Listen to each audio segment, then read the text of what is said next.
My name is Vanessa, and at 32 years old, I watched as my stepsister Chloe destroyed what I thought was my perfect marriage to Alexander, the CEO of our billion-dollar furniture empire.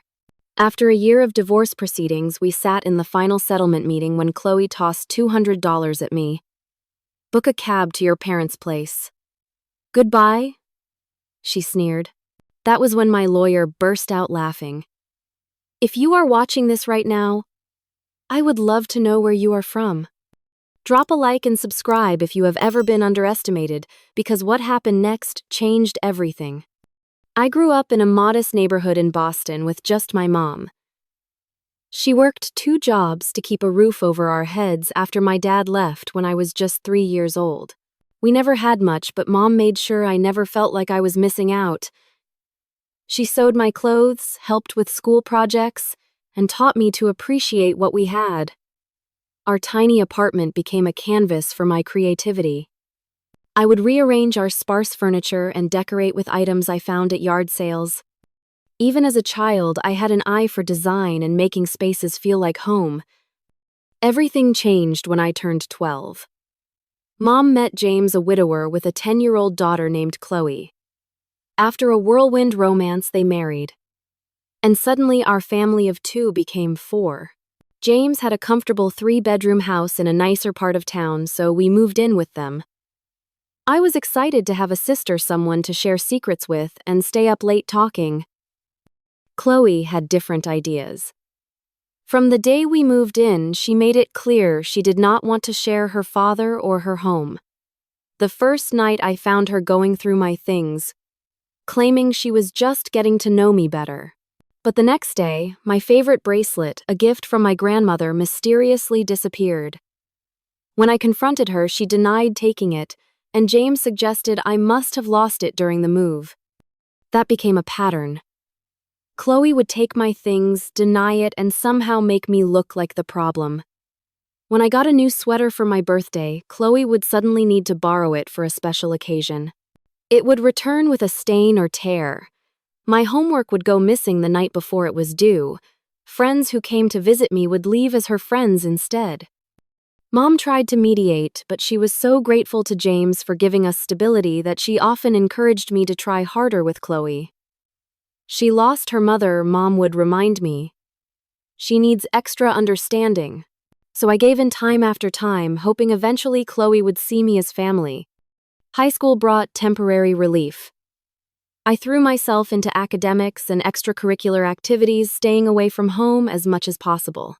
I joined the yearbook committee, art club, and business club, discovering I had talents in both creative design and strategic thinking. My guidance counselor encouraged me to apply for scholarships, and I won enough to attend the state university with a double major in business administration and interior design. College was the fresh start I needed. I flourished in the design program, earning praise from professors for my innovative approaches to furniture functionality. During my junior year, I took an advanced design course focused on sustainable materials. That was where I met Alexander Thompson. Alexander sat next to me on the first day of class. Tall, with dark, wavy hair and intense green eyes, he stood out not just for his looks but for his passion. While most students were taking the class to fulfill a requirement, Alexander had a vision. He wanted to revolutionize the furniture industry with eco-friendly, beautiful pieces that everyday people could afford. The problem with sustainable furniture, he told me during our first conversation, is that it is either ugly, uncomfortable, or costs more than a car. I want to change that. I was drawn to his ambition and shared my own ideas about designs that could be both practical and stunning. We started meeting after class to sketch concepts, our heads bent together over notebooks in the campus coffee shop. He had the business insight while I had the design instinct. We complemented each other perfectly. By the end of that semester, we were dating. By senior year, we were inseparable. Alexander shared stories of his childhood surrounded by his father's failed business ventures. My dad had good ideas but poor execution. I learned what not to do by watching him, he explained. I told him about growing up with little and how it taught me to see the beauty and potential in cast-off items. Meanwhile, Chloe was attending a private college paid for by her father. She would call home with stories about parties and shopping trips while I worked part-time jobs to cover my expenses beyond the scholarship. Whenever I visited home, she would make comments about my quaint little major and how I would probably end up decorating model homes in the suburbs. Alexander proposed the weekend after graduation.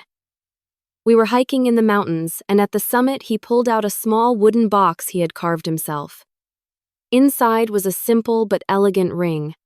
"I cannot afford much yet," he said. "But one day I will give you everything you deserve." I did not care about the size of the ring. I cared that he understood me, believed in me, and shared my dreams. When we called our families to announce the engagement, my mother was thrilled. James offered polite congratulations. Chloe said nothing, until she called me privately the next day. "So you found yourself a dreamer," she said with a laugh. "Good luck building castles in the air with him." Her words did not bother me. For the first time in my life, I felt secure in who I was and what I wanted. Alexander and I had plans, and nothing Chloe said could diminish that. Little did I know that her dismissal of our relationship was just the beginning of a much larger pattern that would eventually threaten everything we built. Alexander and I married 6 months after graduation in a simple ceremony at a local park. Instead of an expensive honeymoon, we put our wedding gift money towards starting our furniture business. My mother gave us her entire savings of $5,000 as a wedding present despite my protests. "I have been saving this for your future. Since the day you were born," she insisted. This is exactly what it was meant for. We rented a small apartment and converted the attached garage into our workshop.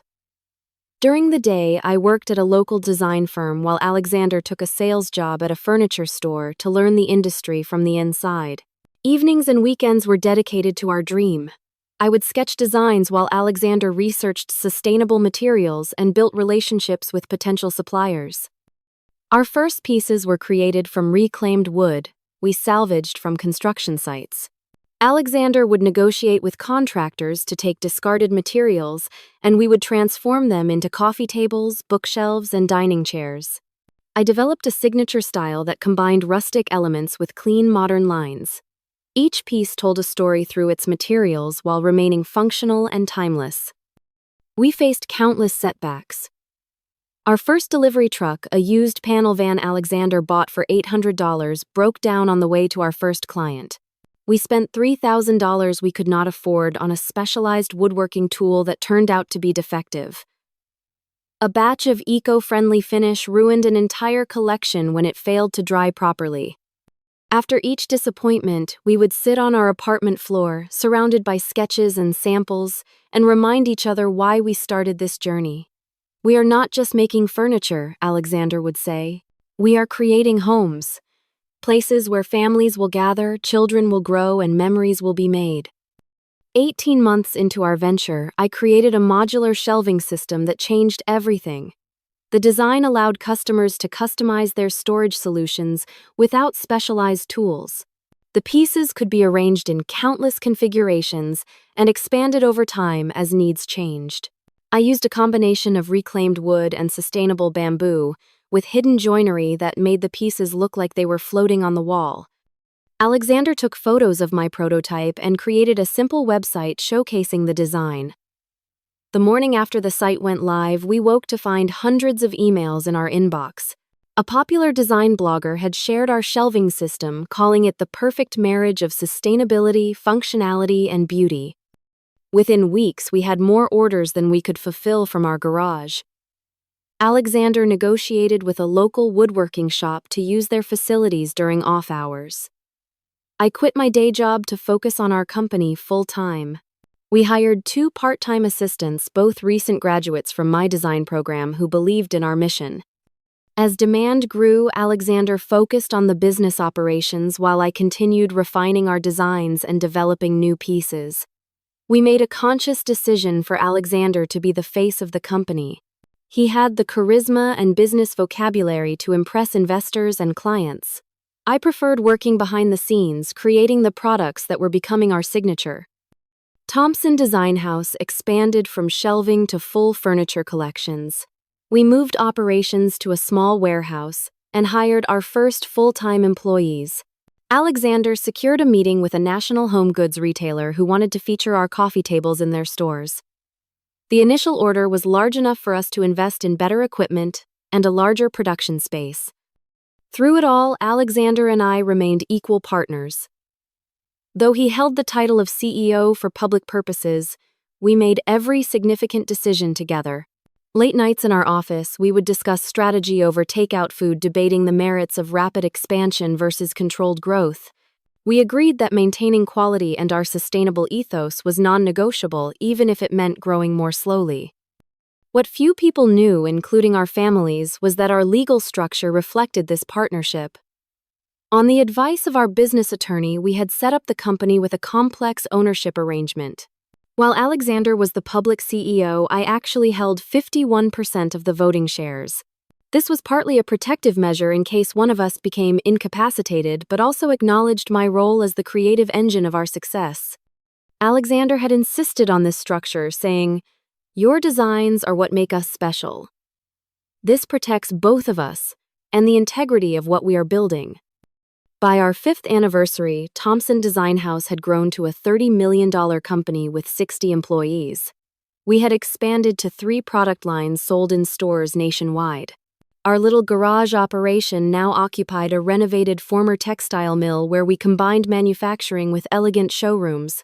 We finally bought our dream home, a Victorian fixer-upper that I spent 2 years restoring and furnishing with our own pieces. Through these years of growth, Chloe remained on the periphery of our lives.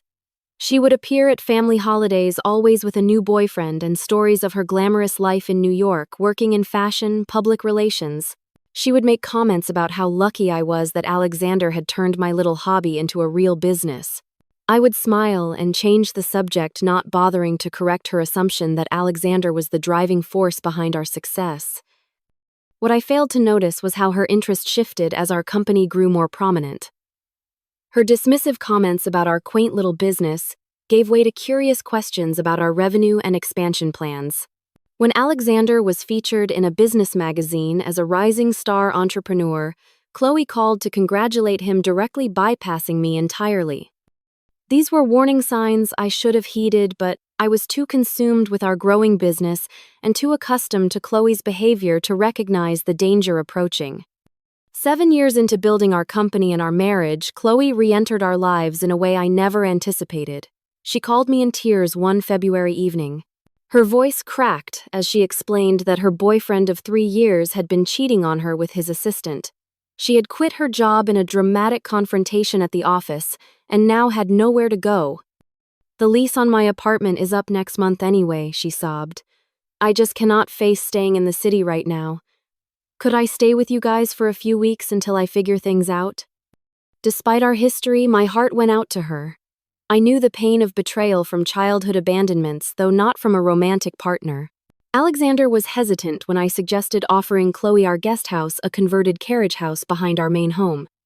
"Are you sure?" he asked. "You and Chloe have never exactly been close." "She is family," I replied, "and she is hurting. Maybe this is our chance to heal the past." Looking back, I realize how naive that hope was. Chloe arrived with 6 suitcases and a bitter attitude. The first few days, she barely left the guest house, ordering delivery food and watching reality television. I checked on her daily, bringing home cooked meals and offering to help her update her resume. She accepted my kindness with minimal gratitude, but seemed genuinely broken by her breakup. After about 2 weeks, she emerged from her shell and began showing interest in our lives. She asked for a tour of our offices and manufacturing facility. I was thrilled by what seemed like genuine curiosity about my work for the first time. She complimented my designs and asked thoughtful questions about our creative process. "You are actually really talented, Vanessa," she said, sounding surprised as she examined one of my latest chair prototypes. I had no idea. Her validation should not have mattered to me after all these years, but some part of me still craved approval from the stepsister who had dismissed me for so long. I began inviting her to dinner with us, regularly, eager to strengthen our newfound connection. The first sign of trouble came about a month into her stay. I returned home early from a meeting with a supplier to find Chloe and Alexander in deep conversation in our kitchen. They fell silent when I entered, exchanging a quick glance before Alexander announced he needed to return some work calls. "What were you guys talking about?" I asked Chloe after he left. "Oh, just some ideas I had for expanding your social media presence," she said casually. "Did you know I handled all the Instagram marketing for my last company?" Alexander seemed really interested in my approach. I brushed off the momentary unease I felt. After all, we could use help with our social media strategy, which had never been my strong suit. Over the next few weeks, I noticed Chloe making more efforts with her appearance when Alexander was home. She would wear form-fitting workout clothes to do yoga in the garden when she knew he would be passing by. Her casual touches on his arm during conversation lingered a beat too long. Alexander began working later and later. When I called the office one evening at 8:30, his assistant said he had left 2 hours earlier. He arrived home at 11, claiming he had been at a business dinner with potential investors. His cologne smelled different, stronger, as if recently applied. "Why did your assistant think you left at 6:30? I asked. "She must have been confused," he replied, not meeting my eyes. I told her I was heading to the dinner directly from the office. I found myself checking his phone when he was in the shower. The rational part of me knew this was wrong, a violation of trust, but my instincts were screaming that something was off. One morning I saw a text from Chloe. "Last night was exactly what I needed. Thanks for listening." When confronted, Alexander laughed it off. She was upset about her ex again. "We talked on the back patio while you were working on those new designs in your studio. You were so in the zone, I did not want to disturb you." I wanted to believe him. Our marriage had always been solid, built on mutual respect and shared dreams. But the knot in my stomach would not dissolve. Chloe's few weeks stretched into 3 months. She began attending industry events as my guest, charming our investors and partners with her outgoing personality and fashion sense. Several times I noticed her and Alexander in animated conversations across crowded rooms, their body language excluding others from their private exchange. Then came the business trip to Chicago. We were opening a new showroom and both Alexander and I planned to attend. The day before our departure, I developed a severe case of food poisoning. Alexander insisted on going without me. "The investors are expecting us," he said. "One of us has to be there." Chloe offered to nurse me back to health. "You rest, sis. I will make sure you have everything you need." The next 3 days passed in a blur of sickness and sleep. Chloe brought me tea and toast, checked my temperature, and kept the house quiet. I was genuinely touched by her care. On the 4th day, feeling somewhat recovered, I decided to check my work emails. I opened my laptop to find that Alexander had left his email logged in. A message from our Chicago hotel caught my eye. "Thank you for upgrading to our executive suite with complimentary champagne for 2. We hope you and Miss Cooper enjoyed your stay." My hands trembled as I pulled up our credit card statement online. There were charges for a romantic dinner at Chicago's most exclusive restaurant, 2 theater tickets, and a late-night room service order. All for 2 people. When I called the hotel directly, the cheerful receptionist confirmed that Mr. Thompson had indeed stayed with his wife, Miss Cooper, Chloe's last name. I confronted her immediately, still weak from my illness but fueled by a burning rage. "Did you go to Chicago with Alexander?" Chloe did not even try to deny it. A slow smile spread across her face as she examined her manicure. "I wondered how long it would take you to figure it out." "Yes, I went with him. And it was not the first time we have been together." "How could you do this, after everything I have done for you?" She laughed, the sound brittle and cold. "Oh, Vanessa. Always so naive. Did you really think someone like Alexander would be satisfied with someone like you forever? You were useful when he was building the company, but now he needs someone who enhances his image, who can move in high society circles. Someone like me." I was still reeling from this confrontation when Alexander returned home. Instead of shame or apology, he exhibited only irritation at being discovered. "It just happened," he said dismissively. Chloe understands me in ways you never have. She sees my vision for taking the company global. My designs built this company. I reminded him finding strength despite my physical weakness. Our shared vision. Our shared work. Alexander's laugh was eerily similar to Chloe's. Your designs. They were a good starting point, but my business acumen made them successful. Anyone can draw pictures of furniture, Vanessa. Building an empire takes something special. In that moment, I saw clearly how thoroughly he had revised our history, diminishing my contributions to justify his betrayal. The man standing before me was unrecognizable from the passionate, principled partner I had married. Success and ambition had corrupted him, or perhaps revealed who he had been all along. I want you both out of my house, I said quietly. Alexander's expression hardened. Actually, I think you will be the one leaving. The house is in my name, remember, for tax purposes. And the company too. As CEO, I control everything. We are equal partners, I protested, legally and in every other way. Check the paperwork, he suggested with a smirk. Things might not be as you remember them. That night, I moved into a hotel, too devastated to argue and needing space to think. I would soon discover that Alexander had been planning this betrayal, methodically altering company documents, and positioning himself as the sole creative force behind our success. What he did not know was that some papers cannot be changed, and some betrayals come with unexpected consequences. The weeks following my discovery of the affair were the darkest of my life. I moved from the hotel into a small one-bedroom apartment that cost nearly half my available savings. Alexander had frozen my access to our joint accounts and company funds, claiming I was a flight risk who might damage the company out of spite. Meanwhile, he and Chloe flaunted their relationship publicly.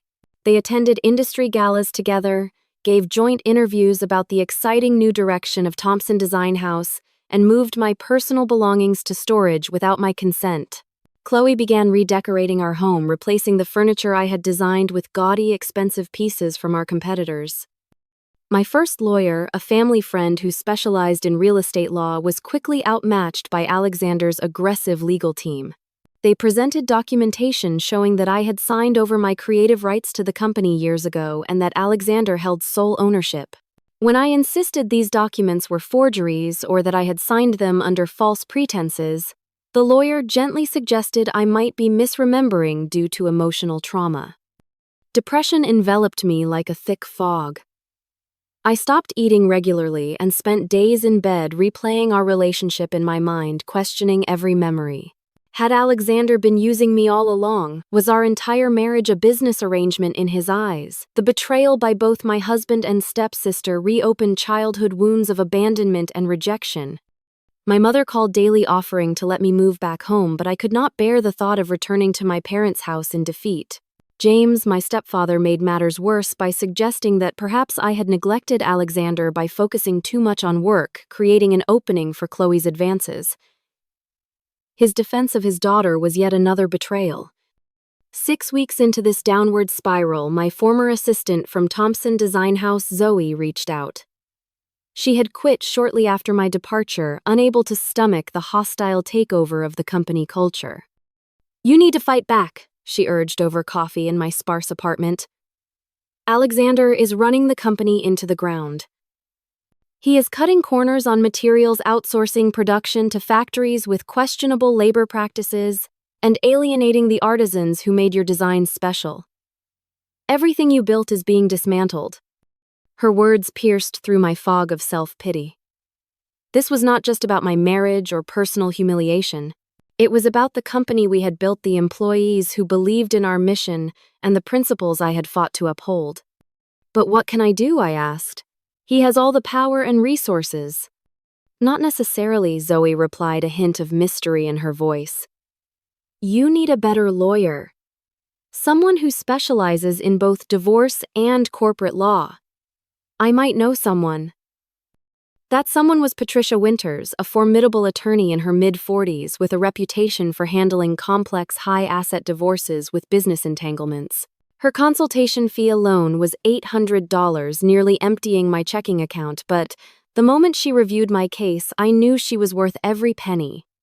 Unlike my previous lawyer, Patricia did not accept the documents Alexander presented at face value.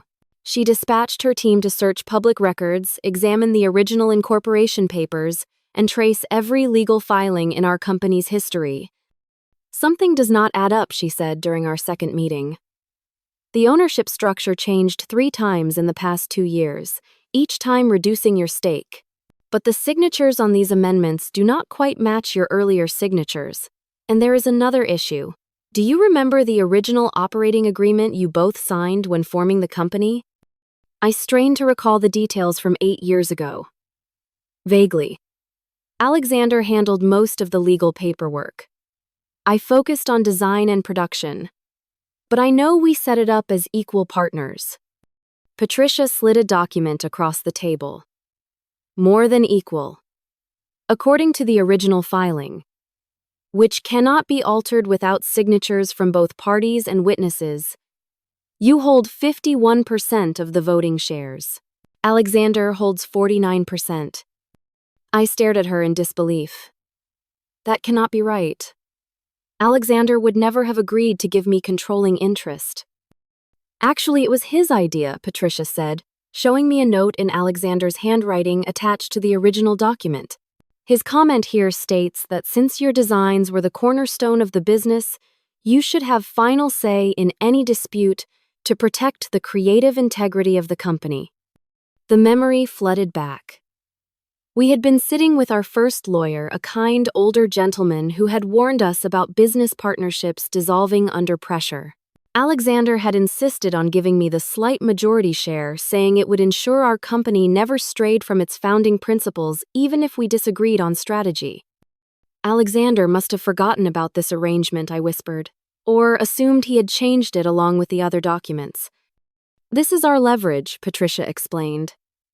"But we need to be strategic about how and when we reveal it. In the meantime, we need to document everything Alexander and your stepsister are doing to damage the company and violate its founding principles." Over the next 4 months, Patricia built our case methodically while I rebuilt my strength. With Zoe's help, I connected with loyal employees still at Thompson Design House, who secretly provided information about Alexander's mismanagement. He had replaced quality materials with cheaper alternatives while maintaining premium prices. He had canceled our partnerships with sustainable forestry programs. Most damaging, he had hired a different designer to create pieces remarkably similar to my upcoming collection, which he planned to release under his sole creative direction. During this time, Alexander offered insultingly low settlement proposals, each one accompanied by thinly veiled threats. "You should take this now," his lawyers would advise. "Mr. Thompson is being generous considering your limited contributions to the company's success." The lowest point came when I learned that Alexander and Chloe had become engaged barely 6 months after our separation. They held a lavish party at our former home, inviting industry leaders and press to celebrate. The business journals praised Alexander's bold new vision and referred to Chloe as his partner in both life and creative direction. In my darkest moments, Patricia became not just my attorney but my champion. "They think they have won," she would remind me. "That gives us the advantage of surprise. Keep documenting, keep gathering allies. Your moment will come." And she was right. Alexander's arrogance led to carelessness. He began using company funds for personal expenses, a clear violation of corporate governance. He fired several long-tenured employees who questioned his decisions, creating potential wrongful termination claims. Most significantly, he attempted to sell company assets to fund a new manufacturing facility without proper board approval. Meanwhile, I slowly reconnected with my creative spark. In my small apartment, I began sketching again, developing new designs that represented my personal evolution through adversity. I met quietly with a few trusted former clients who had been disappointed with the company's new direction. Without making promises, I planted seeds about my eventual return to the industry. By the time Alexander's lawyers called to schedule a final settlement conference, Patricia had compiled an ironclad case. We had evidence of document fraud, misappropriation of company funds, intellectual property theft, and breach of fiduciary duty. Most importantly, we had the original incorporation documents proving my majority ownership. "Are you ready for this?" Patricia asked the night before the meeting. "Once we play this card, there is no going back. Alexander and Chloe will be exposed, but so will you. The industry will know everything." I thought about the company we had built from nothing, about the customers who had believed in our vision, and about the young designer I had once been, full of hope and creativity. "I am ready," I said.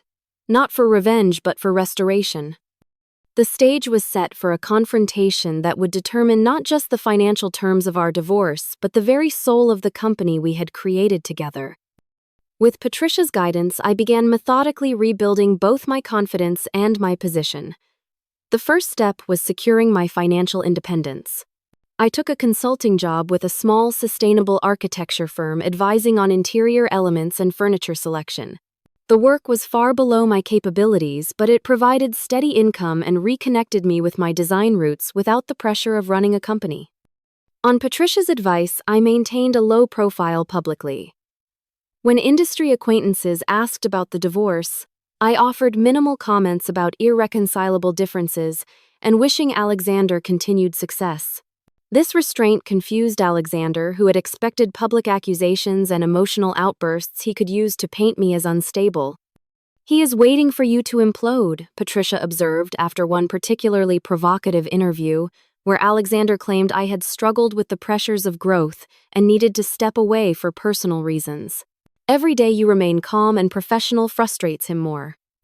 Behind this composed facade, we were assembling a powerful coalition. Daniel Foster, our company's original investor who had been marginalized by Alexander, became a crucial ally. As a board member, he had access to financial reports showing concerning trends in the company's performance despite Alexander's public claims of record growth.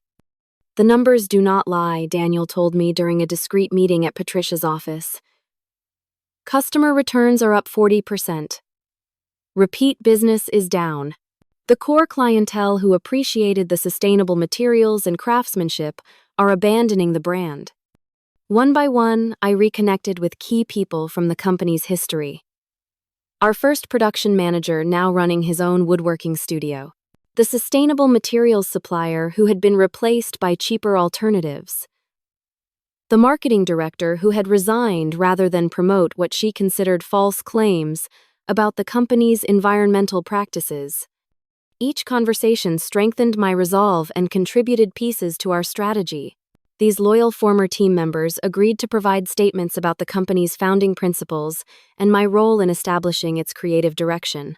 They shared documentation of Alexander's recent deviations from our quality standards and ethical commitments. The most valuable ally emerged unexpectedly. Harold Winters, the company's chief financial officer and Alexander's fraternity brother, requested a confidential meeting through Patricia. I had always considered Harold firmly in Alexander's corner, but his expression when we met revealed a man in profound ethical distress. "I cannot be part of this anymore," he confessed, sliding a flash drive across the table. "Alexander is cooking the books.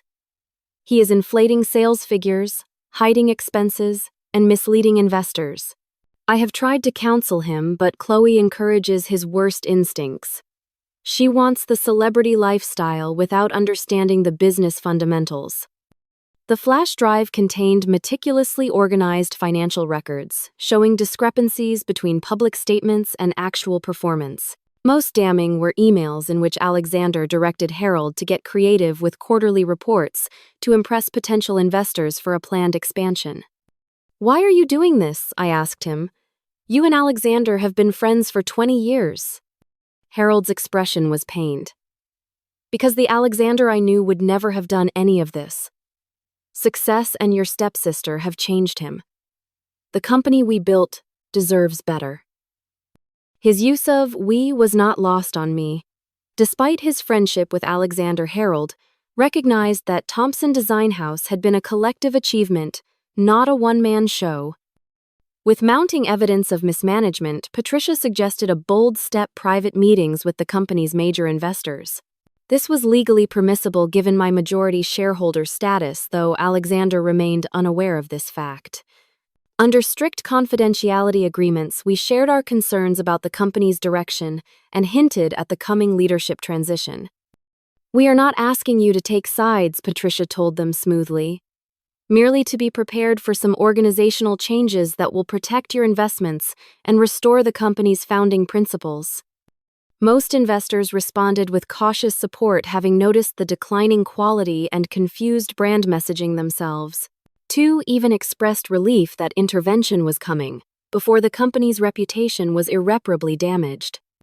Throughout these preparations, Alexander grew increasingly erratic. Sales were declining despite his aggressive marketing campaigns. Long-standing clients were canceling orders. Design critics were writing scathing reviews of the new collections, noting their derivative aesthetic and compromised craftsmanship. Chloe's presence exacerbated these problems. With no background in design or business, she nevertheless insisted on influencing product decisions. She pushed for flashier, trend-focused pieces that abandoned the timeless quality that had built our reputation.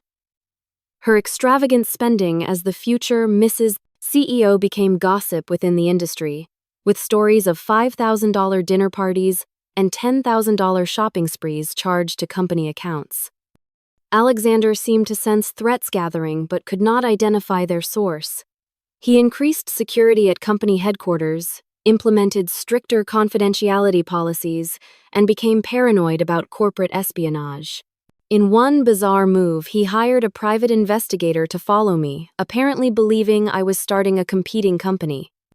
The investigator ironically approached me directly. "Mr. Thompson is wasting his money," he told me, after revealing his assignment. "I have better things to do than watch you teach design workshops at the community center and meet with your lawyer." He terminated his contract with Alexander and provided us with evidence of the inappropriate surveillance. As the final settlement meeting approached, Alexander made one last attempt to resolve matters quietly. His lawyers offered a slightly improved settlement, $300,000, about 1% of the company's value, and a non-compete agreement preventing me from working in furniture design for 5 years. The implicit message was clear: take this modest sum and disappear. Patricia's response was a masterpiece of restraint. "My client will consider this offer and respond at our scheduled meeting." Her slight smile as she relayed this exchange told me everything. Alexander had taken the bait, believing I was finally ready to surrender. The night before the settlement meeting, I barely slept. Not from anxiety, but from a quiet, simmering determination.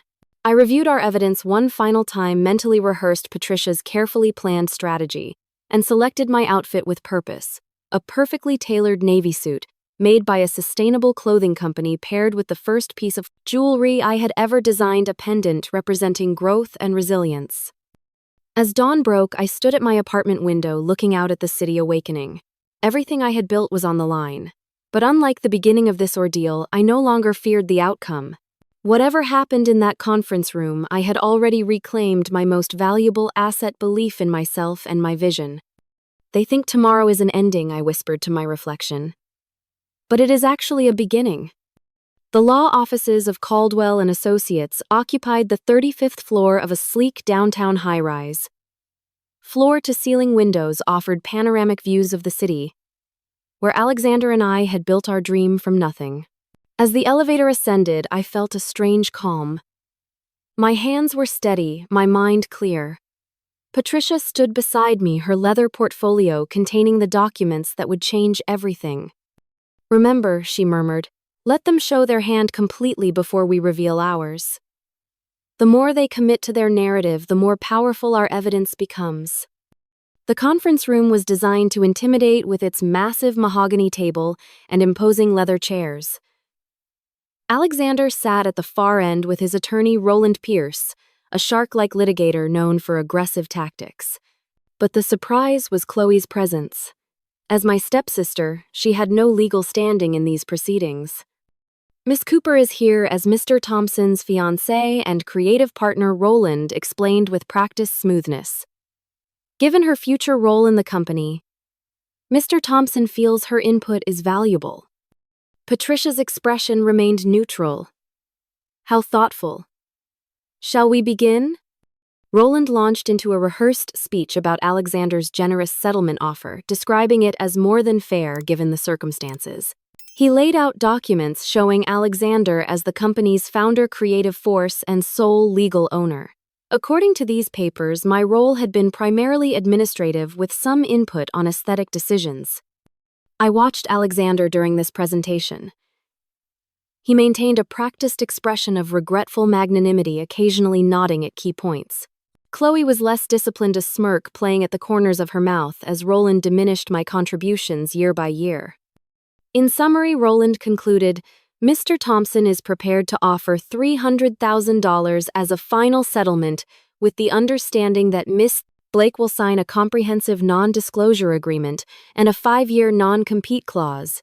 Additionally, she will make no claims to intellectual property developed during the marriage and will issue a public statement confirming Mr. Thompson's leadership of the company from its inception. Patricia took notes throughout this presentation, asking occasional clarifying questions that revealed nothing of our position. When Roland finished, she thanked him for the comprehensive overview and asked for a brief recess to confer with me privately. They are sticking to the script, she whispered, once we were alone in a small side office. This is perfect. Are you ready for phase 2? I nodded, my resolve hardening. We returned to the conference room where Alexander was checking his watch impatiently. My client has some concerns about the characterization of her role in the company, Patricia began mildly. Perhaps Mr. Thompson could clarify his understanding of the company's founding and Miss Blake's contributions. Alexander leaned forward, clearly prepared for this question. Vanessa had good taste and some interesting ideas early on, he said, his tone patronizing.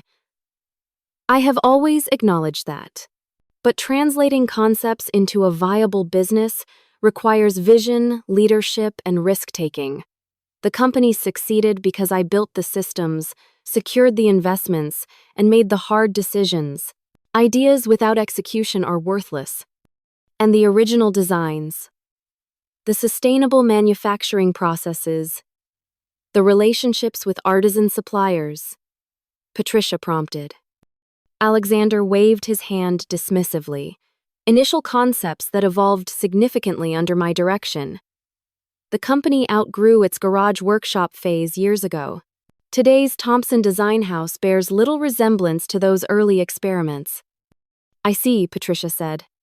And the current creative direction, the new collections? Here, Chloe interjected, unable to contain herself. Alexander and I have completely reinvented the brand. Those rustic sustainability pieces had limited appeal. Our new luxury positioning has attracted a much more sophisticated clientele. I remained silent, watching this performance with detached interest. These people were strangers to me now, rewriting a history I had lived. Patricia nodded thoughtfully. One last question before we respond to your offer. The financial performance under this new direction. How would you characterize it? Roland stepped in smoothly.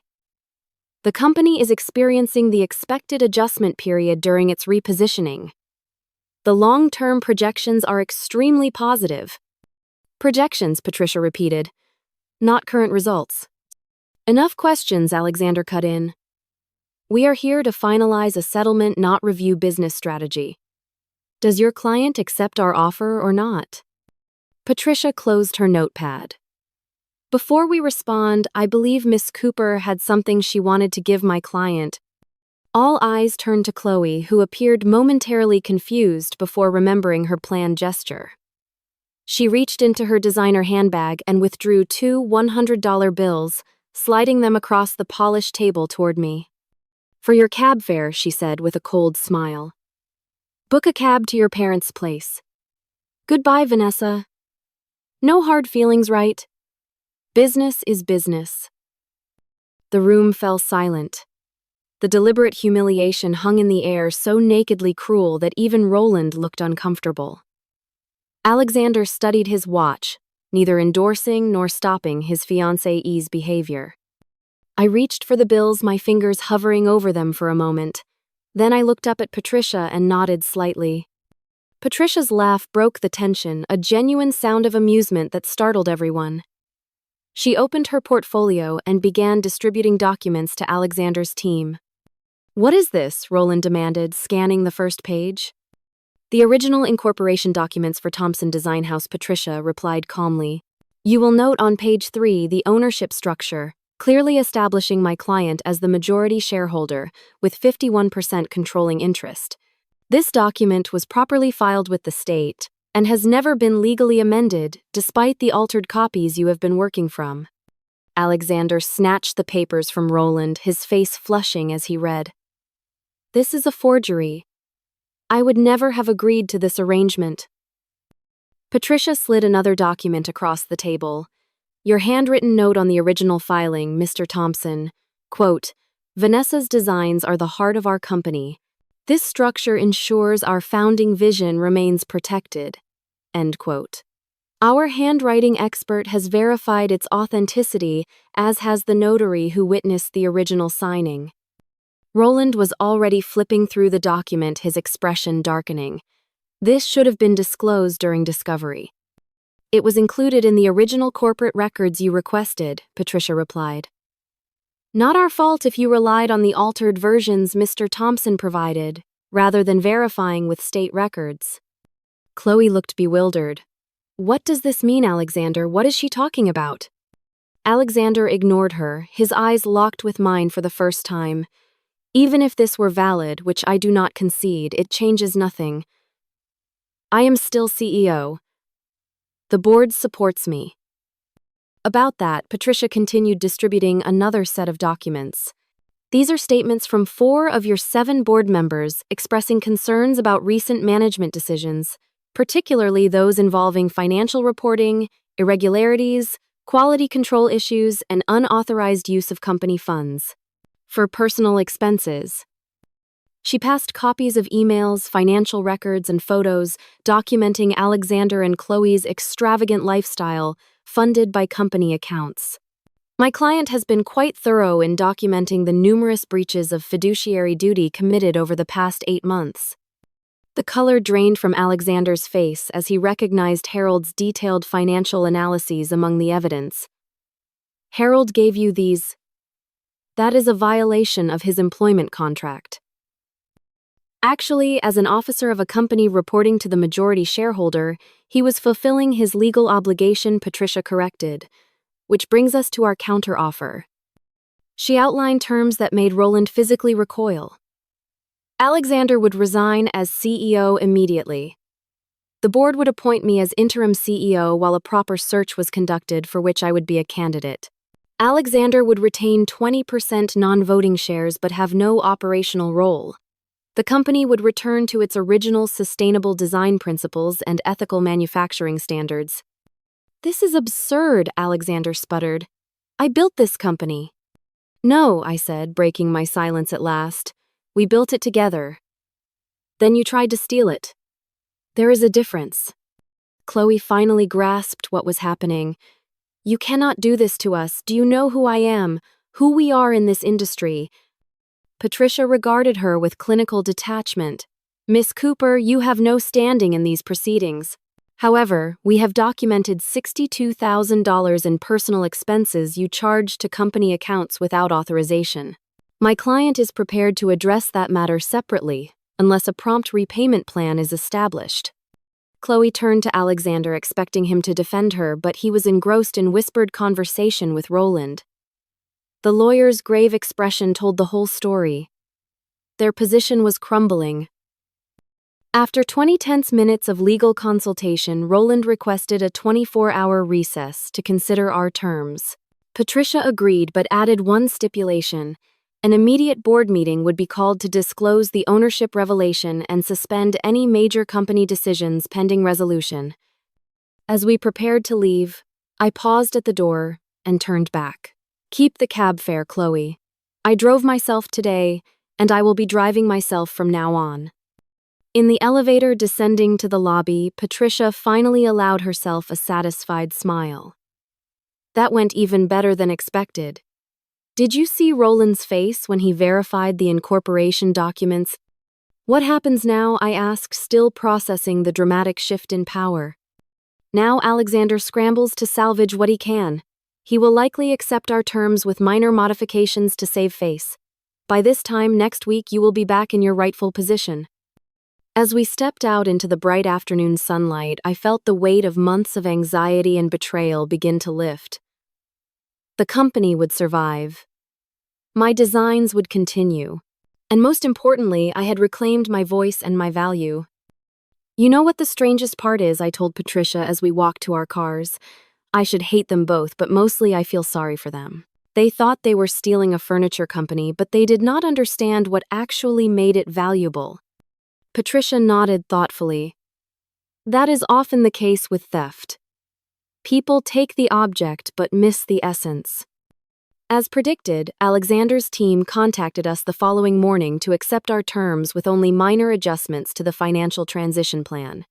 Within 48 hours, the board voted to remove him as CEO and appointed me as his interim replacement. The company announcement cited a mutual decision to pursue separate creative visions and a return to founding principles. Chloe disappeared from public view immediately after the settlement, reportedly returning to New York. Alexander gave one final interview, claiming the transition was his idea all along, that he had accomplished his goals for the company and was ready for new challenges. Nobody in the industry believed him, but the fiction allowed for a smoother transition. As for me, I drove directly from the attorney's office to our manufacturing facility. There were designs to restore relationships, to rebuild, and a company culture to heal. The true work was just beginning. The morning after the settlement, I walked into Thompson Design House headquarters for the first time in nearly a year. Employees stopped mid-conversation as I crossed the lobby, their expressions ranging from shock to tentative smiles. Harold met me at the elevator, offering a firm handshake that conveyed both professional respect and personal apology. "The executive team is assembled in the conference room," he said. "There are quite a few new faces since your time." I nodded, straightening my shoulders. "Then let us make proper introductions." The next hours were a blur of meetings, revelations, and difficult conversations.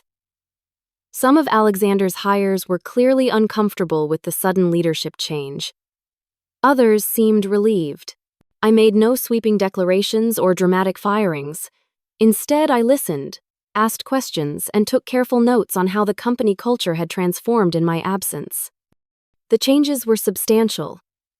Our commitment to sustainable materials had been compromised by cost-cutting measures. Our master craftspeople had been marginalized in favor of mass production techniques. The warm collaborative environment had given way to a hierarchical structure with little transparency between departments. "Our first priority is stabilizing operations," I told the executive team. "No more conflicting directives or shifting priorities. We return to our core principles: sustainability, quality, and thoughtful design that stands the test of time." Over the following weeks, I worked 16-hour days rebuilding what had been damaged. I met personally with our artisan partners, many of whom Alexander had alienated with payment delays and unreasonable demands. I reviewed every product in our current catalog, identifying which pieces remained true to our standards and which needed to be discontinued. The financial situation was worse than I had anticipated. Alexander's push for rapid expansion had left us overextended with costly leases on showrooms in locations that did not align with our customer base.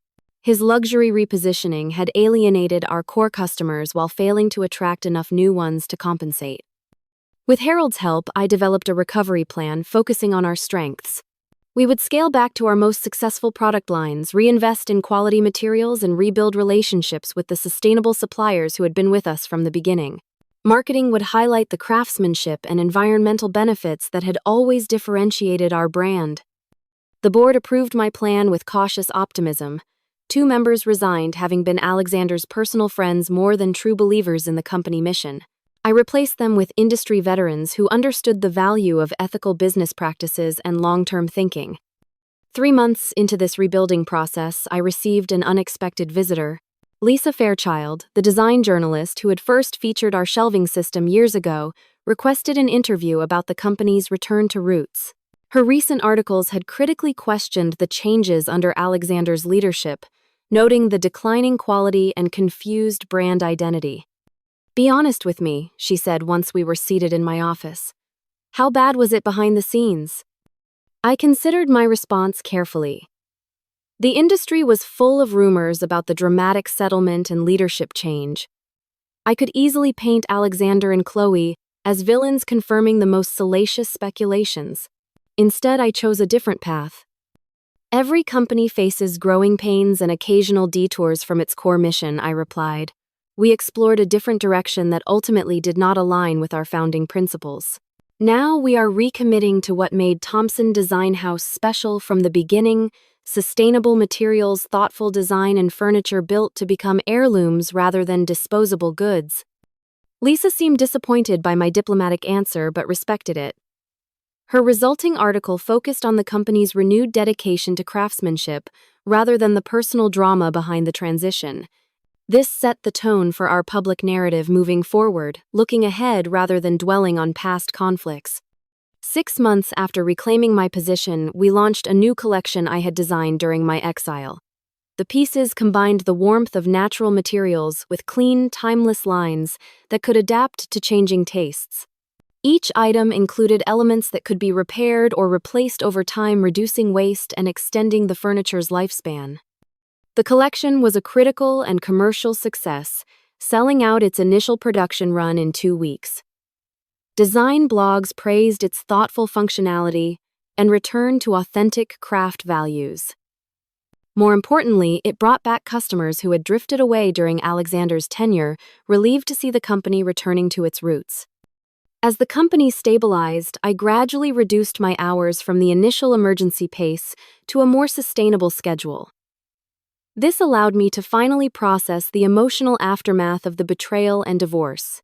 I began seeing a therapist who specialized in recovery from narcissistic relationships, unpacking the patterns that had made me vulnerable to Alexander's manipulation. I also reconnected with friends I had neglected during the crisis, including my oldest friend Grace, who had tried to warn me about Chloe's intentions. I should have listened to you, I admitted during a long overdue dinner. Grace shook her head. You wanted to believe the best about people you loved. That is not a character flaw, Vanessa. It is what makes you who you are. On the 1-year anniversary of the settlement meeting, I received an unexpected message from my mother. Chloe had contacted her asking for money. Apparently, after Alexander lost his position and company housing, he had quickly lost interest in Chloe as well. Their engagement had imploded within weeks, leaving Chloe without the wealthy husband or glamorous lifestyle she had schemed to acquire. She is working as a sales assistant at a department store in New Jersey, my mother reported. James wants to help her financially, but I thought you should know first. My immediate reaction surprised me. Instead of satisfaction at Chloe's downfall, I felt a complex mix of emotions: lingering hurt, faded anger, and unexpected compassion. Tell James he should help his daughter if he wants to, I told my mother. Her choices and their consequences are her journey, not mine. 2 weeks later, I encountered Chloe directly. I was leaving a restaurant after a business dinner when I spotted her across the street struggling with shopping bags at a bus stop. She looked different, her designer clothes replaced by practical retail attire, her confident posture diminished. For a moment, I considered walking in the opposite direction. Instead, I crossed the street. Hello, Chloe. She froze, her expression cycling through shock, embarrassment, and defensiveness.